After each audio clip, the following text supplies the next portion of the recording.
જી તમારું નામ? મારું નામ હિંમતભાઈ. હિંમતભાઈ, હડતાલનું આયોજન છે તો હડતાલ માટે તો કારીગરોને અત્યારે કોઈના ઘર ચલાવવા એ પોહાય એમ જ નથી. કારણ કે જો શેઠિયા જ એને જો સલામતી આપે તો બિચારા ઘર ચલાવી શકે ને.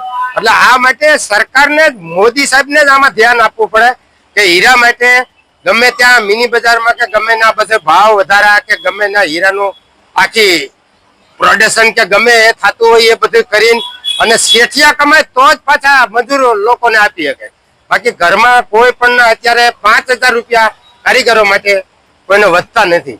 બોલો, ઘર ખર્ચા ચાલે છે.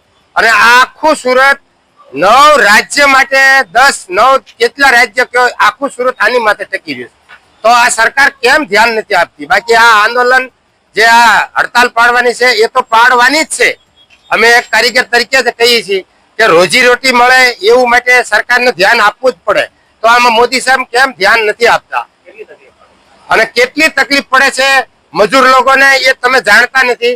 આમાં લોકો મરી પણ જાય છે. લ્યો, આમાં કેટલા માણસો મરી જાય છે સરકારને કઈ ખબર જ નથી કે કેટલા માણસો મરી જાય છે. કારણ કે કોઈ રોજી રોટી જ ન આપે તો કોઈ આત્મહત્યા કરીને બિચારા મરી જાય છે.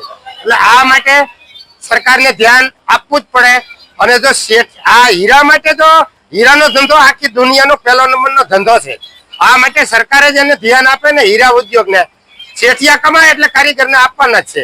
બાકી જો શેઠિયાને જ સપોર્ટ નથી આપતા સરકારને આમાં પૂરેપૂરું, હું તો કહું છું મોદી સાહેબ આમાં ધ્યાન ફરજિયાત. એને મારી મંજૂરી કહેજો. હું હિંમતભાઈ, રાજકોટ જિલ્લાનો ગુંદાળા ગામનો છું. એને એટલી વિનંતી કરું છું કે સરકાર આમાં ધ્યાન આપે તો જ આ સુરતને, આજે સુરત તમને ખબર છે પહેલા હીરામાં ફર્સ્ટ નંબરનું કહેવાતું હતું. અત્યારે આજે કેટલી મંદી ચાલે છે ખબર છે તમને? કારીગરોને કોઈને હીરા શેઠિયાને પોસાતા પણ નથી. તો આ માટે સરકારને ધ્યાન આપવું જ પડે કે હીરા વેચાય તો ઈવડા ઈ પાછા બિચારા મજૂરને આપે તો જ રોટી મળે.